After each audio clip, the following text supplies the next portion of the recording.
Welcome to You Decide. I'm your host, Errol Lewis. Governor Kathy Hochul recently delivered her State of the State address, followed by a budget address where she criticized President Donald Trump, talked about billions of dollars in proposed cuts that the state is going to have to deal with. She also made clear that she's not necessarily going to bow to pressure from Mayor Zohran Mamdani, who wants her to raise taxes on the state's wealthiest residents. Joining me this week to talk about the budget and what that's going to mean for New York State is my friend and colleague, Susan Arbetter. She is, of course, the host of the nightly political news program Capital Tonight on Spectrum News 1. Welcome to the podcast. Great to see you. Great to see you too, Errol.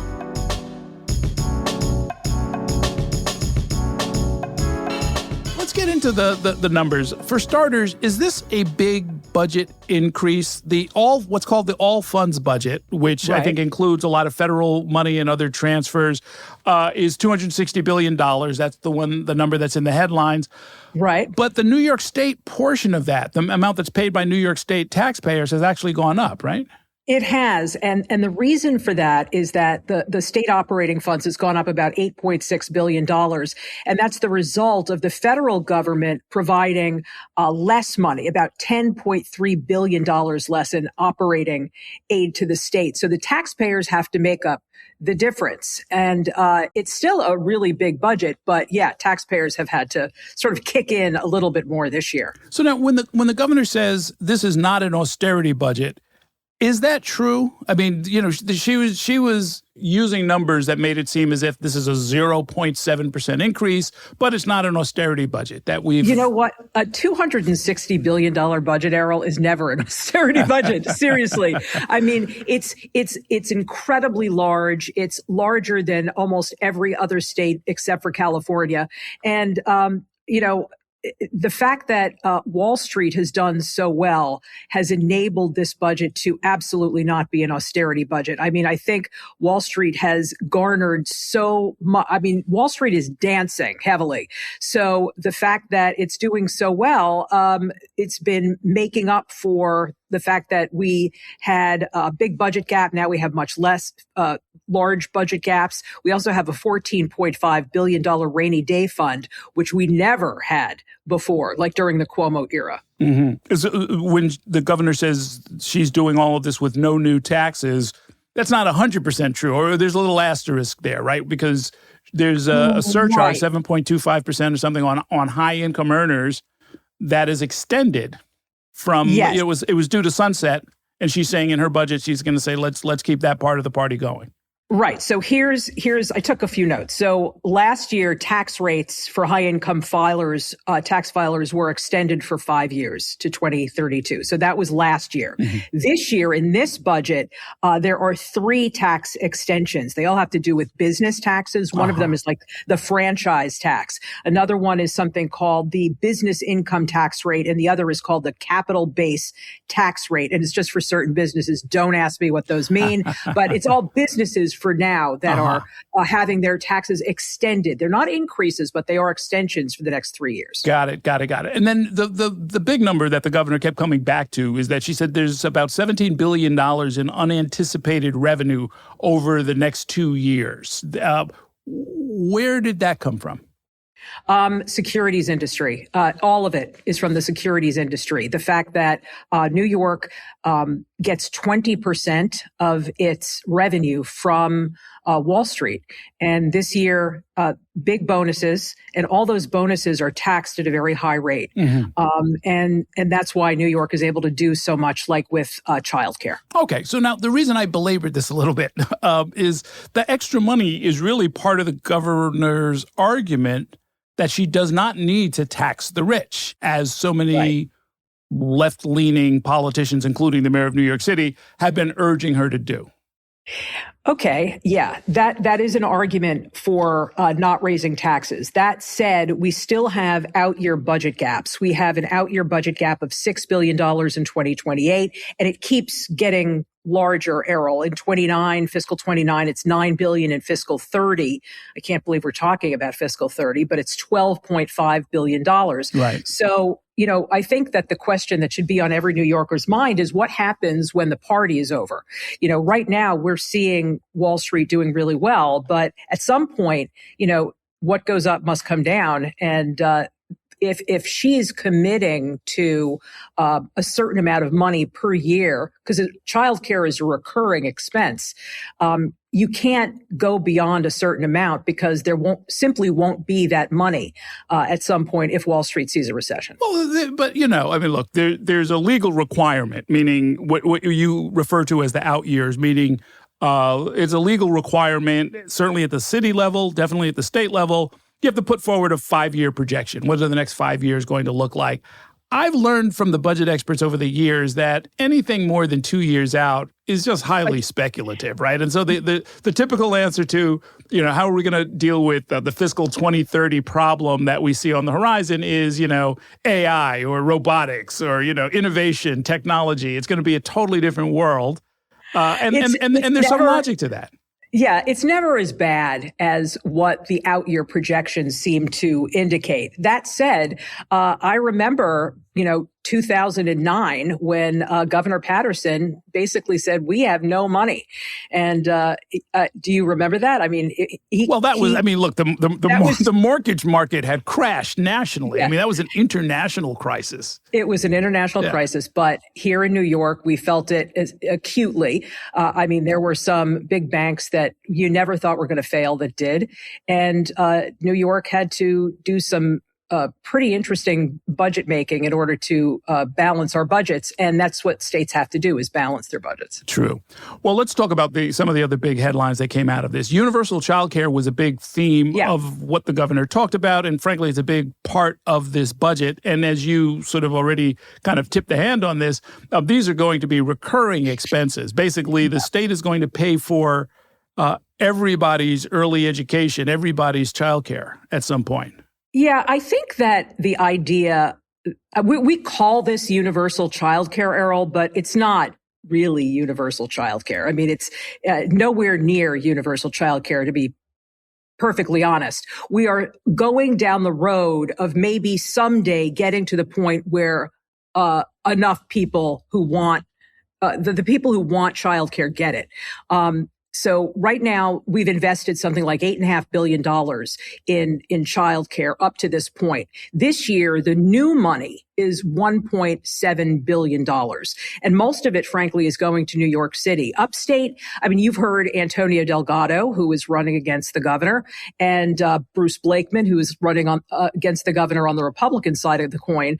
Both say, look, New York doesn't end with the 5 boroughs. There's also, Long Island and the rest of the state. What about their money for universal childcare? And she's only giving $60 million for that, for 3 pilot programs in 3 counties, whereas New York City is getting the bulk of that new $1.7 billion. Well, I thought the goal in the budget address, I think she said something like all 4-year-olds will have childcare subsidized pre-K by 2028. That's pretty aggressive. That is, I don't see that happening with this budget. But are you saying you don't believe the governor's projection? I'm saying that that's a very ambitious goal. Okay. And so I think that we have to see, we don't have the infrastructure for it, Errol. We don't have enough people who are actually out there doing childcare. We need to hire lots and lots of people. These are people, this is a job that a lot of people don't want. Right. Well, no, that's right. The governor, actually, I interviewed the governor last week, and she emphasized that. She said, look, this is not the start of the process, that they've already tried to build out some of this infrastructure, because we found that here in New York. We've been talking about pre-kindergarten and 3K for literally 10 years at this point. Yeah. And it has taken a while to build it out. You have to find the physical places to do it. You have to find the providers who can do it. They have to be trained. They have to be insured. They have to do some marketing so that people know where to take their kids. It doesn't just happen overnight. No, not at all. You have to. I think one of the reasons why she chose Monroe County, which is where Buffalo, or rather Rochester is because they have already started. They have a little infrastructure in place. But the fact is that there is nowhere near the number of childcare providers to do this. I sat down with the governor yesterday and I asked her about this, and she sort of pivoted to, well, we're offering people who are 25 years old and older who are looking for a career change, free community college to get an education to become childcare providers. But that's sort of a very long way around, a tenuous way of saying that it's going to be a long ramp up until we have enough people to actually provide the childcare. In New York City, as they made pre-kindergarten broadly available, I won't say universal, one of the things they found was that there was a split. Something like 60%, I think, of the pre-K slots were run by or offered by nonprofit organizations, and they had a very sizable pay differential compared to the pre-K and early education slots that were handled by unionized teachers through the Department of Education. They were making substantially more and had more security, pension, all kinds of benefits. All of this has serious implications for the cost of this program. Absolutely. Right now, I think the average pre-K educator or pre-K, whatever you would like to call them, educator, I think is the appropriate word, is paid about $38,000 a year. Oh, that's not going to do it. Unless that's for a half day, that's just not going to do it. No, even if it's for a half day, that's not going to do it. And I think that's one of the reasons why they have a very hard time attracting people to this line of work. It does not pay well. And if you're not in a union, if you, for example, do home care, which has really been marginalized in this whole debate, you're not going to make anywhere near that much. And many home care providers are actually on government subsidies. I see. Yes. They cannot make ends meet. Okay. So there are a lot of different questions around this, but it sure sounds nice. Yeah. It's an absolute good goal. Yes. The goal is there. The good intention is there, I think. Well, I mean, also, the budget math has to or should include the fact that if this is done successfully, case by case, family by family, there will be people who will be able to go back into the workforce because they have somebody who's watching their kid. And they, in turn, will be productive and they'll get a salary and they'll feed more money back into the economy. We don't want to get too cute with the projections, but this is, in fact, supposed to be an economic boon to the state of New York, right? Yeah. And that's why, for example, Micron, which is the largest economic development project. The chip manufacturer upstate outside Albany, yes. That's right. It's actually outside of Syracuse, but it's massive. They're going to be hiring millions and millions of people. Part of their deal with New York is that they provide childcare for their employees. But again, you have to find the workers. Micron is also going to need 9,000 other people to actually build the Micron facilities, and they're going to need tens of thousands of people to actually work in those facilities. So, I mean, we're looking for people. Yeah. Well, it is interesting. I mean, this is also true with housing, with affordable housing. We're certainly dealing with it down here in the city, but it'll probably be true statewide. If what the governor and the mayor are proposing comes about and there are these incentives and there are these tax abatements and people actually start trying to build the housing that New Yorkers say that they desperately need, the price of labor will go up. The price of lumber will go up. You won't be able to find licensed plumbers and electricians and other buildings trades, and the cost of everything goes up. And so, you allocate $1 billion for it, but maybe you're going to get, $800 million worth of activity. Right. I think that's the problem with almost everything, including one of the reasons why we're seeing such high automotive rates. It's also one of the reasons why we're seeing such high Medicaid costs. Every time you raise the minimum wage, for example, the people who actually do the very hard work on the ground, the people who are the home care workers, they get more money, which they ultimately deserve. Like, no one's saying they don't, but that makes the whole sea of costs rise. Right. Well, you mentioned something that the governor did talk about, auto insurance fraud. She made it sound as if she's finally willing to take on the trial lawyers. This is something you and I have been watching for, I don't know, at least 20 years this has been going on. New York is what they call a no-fault state. So you could literally be, driving the car with your feet while you're swigging alcohol. and the accident that you cause is an accident that you can actually recover from as if it was somebody else's fault, which is extraordinary. Yeah, this is going to be one of the biggest budget brawls because besides being just very firmly entrenched in Albany, the trial lawyers give all kinds of money to the legislators that she is trying to convince to pass these reforms. So it's really going to be a blowout fight between the trial lawyers over here and the insurance companies over here. They're pointing fingers in each direction, saying, no, the high costs are because of you. No, the high costs are because of you. They both have deep pockets. They both have very good friends in the legislature. So basically, this is going to be a battle of whose lobbyists are more powerful. Leave no lobbyists behind, right? No, exactly. But the difference this time around might be that affordability is so universally recognized as a problem, and we've had not just the city election, but we had a national election that was basically tied to this question of affordability. I know upstate, every statewide election for the last 4 cycles, the Republican candidate has focused on that, So yes. we know that the electorate is primed to hear a message that it's time to do something different. So maybe this will be the time that we do something different. Yeah, I think you're right. And the fact that the governor is using her bully pulpit to go after something like this when she knows it's going to cause, there are Democrats who are not going to like this. I think that's saying something. It's a big deal, and I'm very interested to see how it all pans out.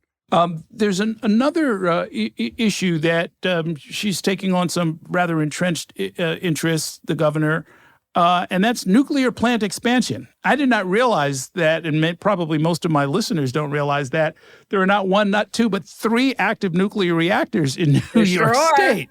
The one I'm familiar with is the one that's near where I grew up, Indian Point, which is like, 20 miles from Manhattan or something like that. The 3 don't even count Indian Point. Right. Well, that's what I mean. We decommissioned Indian Point, and at least one of my colleagues went up there. Josh Robin went up there and did a report on it a few years ago. It looked like the Museum of Technology. They were using floppy disks, Susan, to drive their 286 trailing edge computers. And I remember thinking at the time, this is just not safe. And anyway, for a lot of different reasons. In fact, it was on the flight path that the 9/11 hijackers took to destroy the World Trade Center. And I believe they discovered materials that suggest that it was their backup plan, that if they couldn't get to the World Trade Center, they were going to crash it into the nuclear reactor. It's also on a fault line. But okay, whoever decided to Indian build Point's it gone, but with it departed something like 16% of the energy for the New York City region. And now fossil fuels are making up the difference. Coal, right, great. Nuclear coal, exactly. So nuclear is something that, there's so much emotion on both sides. I've talked to pro and con, and there are a lot of people who say, I don't want it. I lived through, for example, 3 Mile Island, and I just don't want to see this anymore. Chernobyl and, whatever happened in Japan. But the governor's point is this is, carbon free, and she calls it her nuclear reliability backbone. There are different kinds of energy, like not all energy is created equal, right? Errol, so wind power and solar, it doesn't, there's no wind, there's no energy when it's not windy, there's no sun, there's no power when the sun doesn't shine. With nuclear, you could turn it on and it's there, and you get sort of more bang for the buck. So she is proposing 3 new 3 gigawatts, I think 4 gigawatts of nuclear energy. And I think each gigawatt can serve about 800 million customers. I mean, it's just an enormous amount. But be clear, is she talking about building new plants, or giving incentives to build new plants, or expanding the old ones? Well, that's not clear. I mean, I think that she's probably going to be expanding some of the ones that we have now. And all of these are old, by the way. So like Janae and all of the ones that are one of them is the oldest in the country. I think so. Yeah. These are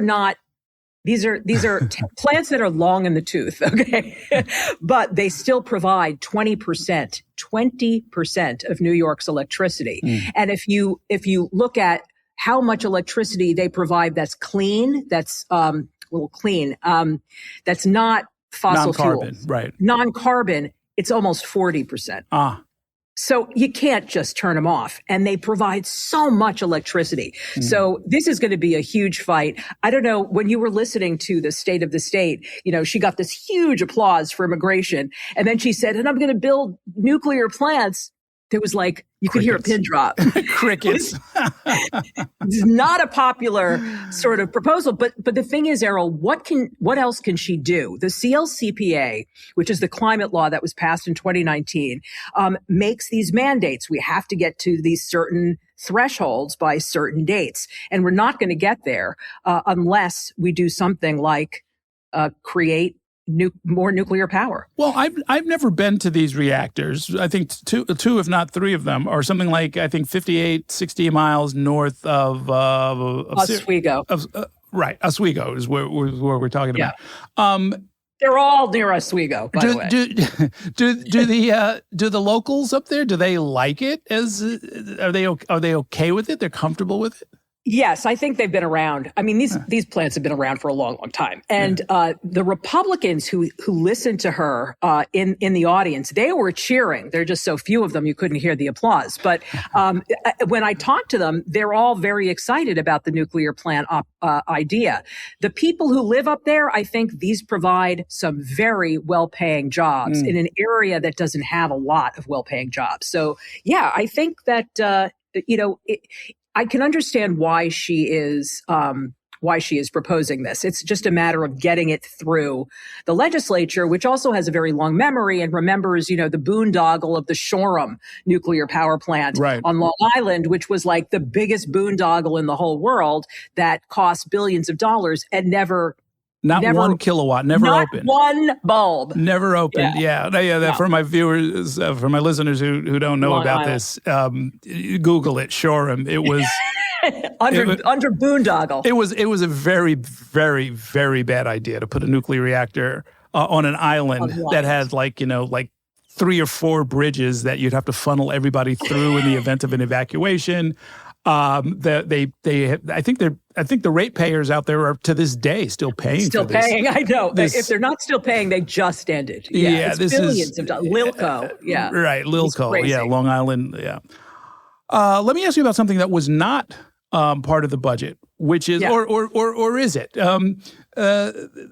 She did not talk about criminal justice, which normally figures in these kind of discussions. Right. There are a couple of things that are going on. One is it's an election year.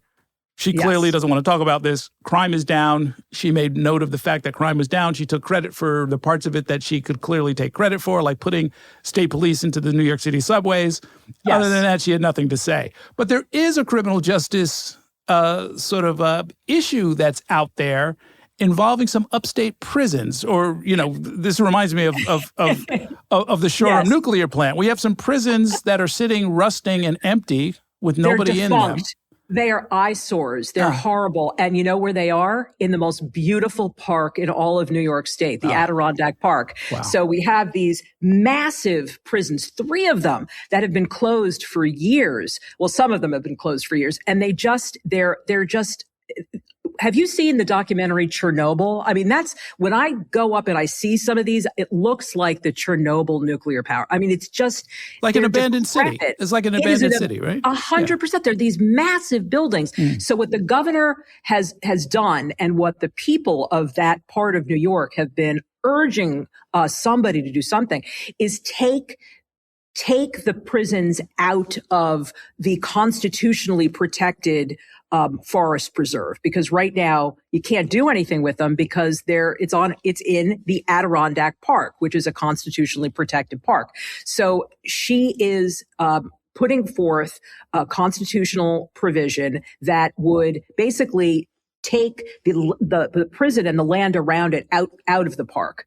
So there are some lawmakers. I talked to Deborah Glick about this over the summer, and she was concerned that what if they, come and use it as like a Costco or something?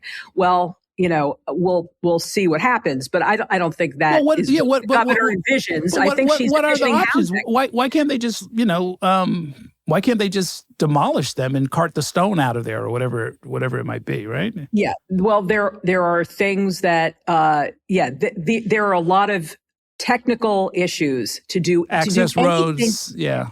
There's nothing, there's no there. There's like a road that goes into the prison and a road that comes out of the prison, and that's all you got up there. So now there are these hulking structures that people want to do something with. I think like Camp Gabriel's is just disgusting. And I think they're going to have to tear that down. But there are a couple others that are, maybe you can do something with them. The prisons probably predate the park, the more I think about it, right? I mean, some of these prisons are from the 19th century, 18th century?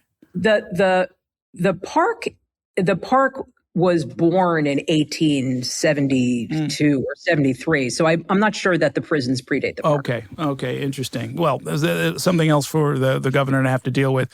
Let's talk a little bit about the politics here before I let you go. This is an election year, and so the governor is clearly taking her actions with an eye on her reelection bid.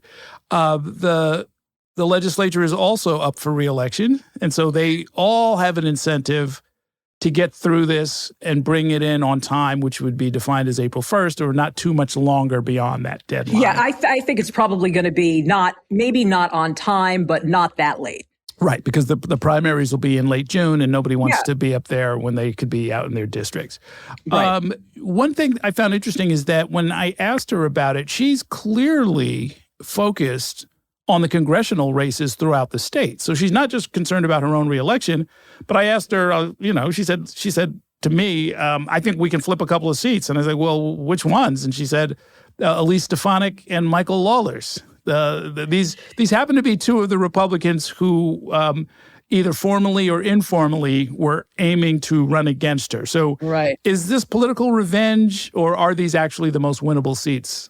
Well, the Cook Political Report just changed Mike Lawler. He's the 17th congressional district, and he's one of the people who was going to run against in the her. New York suburbs in Putnam County. Yeah. Right, exactly. They changed his from lean Republican to toss-up, I believe. So that's interesting. They also changed two Democrats from lean Democrat to solid Democrat, I believe. So the wins are at the back of the Democrats. Mm-hmm. Here's another issue that New York passed a law. This is still being litigated, Errol, but you can't have outside income if you're a legislator after January 1st, 2027. So if you decide you're going to run for reelection this coming November and you're going to serve for the next 2 years, you have to quit your job, your outside job. Now, I assume, I don't want to be too cynical, I assume that they're going to find a way to change that law rather than give up 1 penny of the outside income that many of them rely on. Or just not run for reelection. Oh, okay. Yeah, and there are a lot of people not running for reelection. Huh. Yeah. They don't say this about, they don't say that, oh, well, I'm not because of the outside income. At least I haven't heard anybody say that explicitly. But there do seem to be a lot of people who are just deciding to spend more time with their families. Interesting. So much of the outside attention is going to be on the relationship between Mayor Zohran Mamdani and Governor Hochul. Yeah. They see eye to eye on universal child care. And as you mentioned, the governor has already proposed upwards of $1 billion to help Mamdani get his program off the ground. Yes. That's one campaign promise the mayor can sort of check off. When it comes to free and fast bus service, the governor has already said multiple times, not happening. Not interested, not happening, not going to raise taxes to do it, doesn't see the utility of it, and so forth and so on. Right. Does that matter? I don't know, but there are some other things that she's also sort of said no to Mamdani on. The other day, the mayor went on The View and said he thinks that ICE should be abolished. The governor said, nope. I don't think that ICE should be abolished. She said to us, hey, ICE was created after 9/11. I'm from Buffalo. We have had terrorists try to come across the border. We need ICE. And that's just, she's a moderate. And Mamdani is a social democrat. And I think that it's just, they are going to there is going to be some friction. She's also, you know how she has been saying no new income taxes for a long time. And it might be because she will need to raise income taxes next year. If she's really looking to create universal child care, or whatever you want to call it, there's got to be more revenue because every year it's going to grow and grow and grow. Mm-hmm. And we can't always depend on Wall Street for that. Right.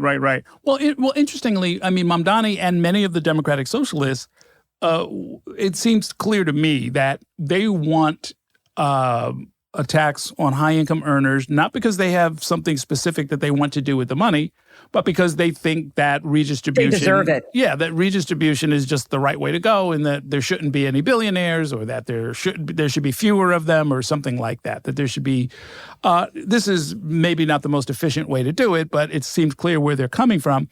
What the governor has always answered with, and this is what she's saying around transportation too, she's saying instead of fast and free buses, instead of let's just tax the rich, she says, I've got $17 billion that, I'm going to spend, and we're going to spend it to build out the subway system in New York, to build a whole bunch of upstate projects. I noticed, I always look through the project, there's all kinds of connectors and bridges and dams and all kinds of stuff going on up there. Yeah. And those are pretty popular.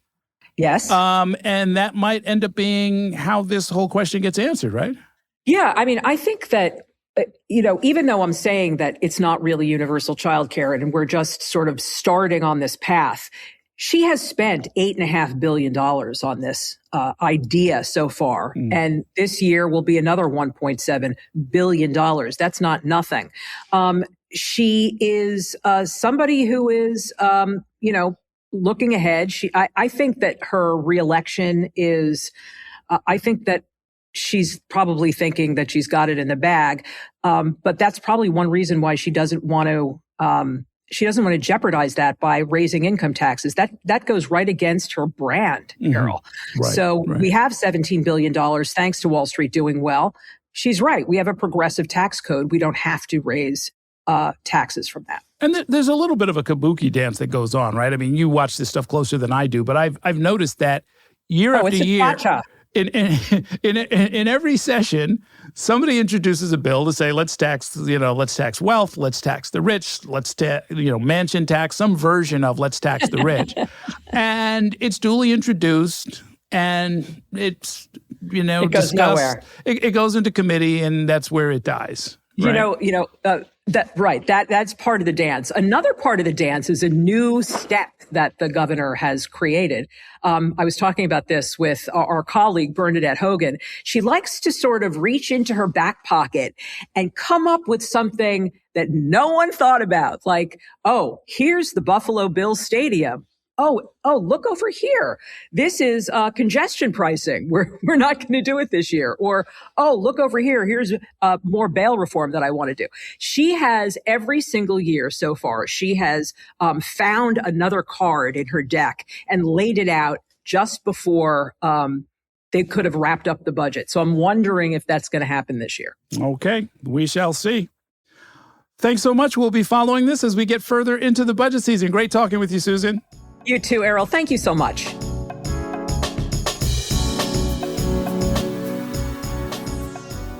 If you want to keep up with what's happening in New York politics and hear more conversations with the people shaping the future of New York and beyond, subscribe to our channel.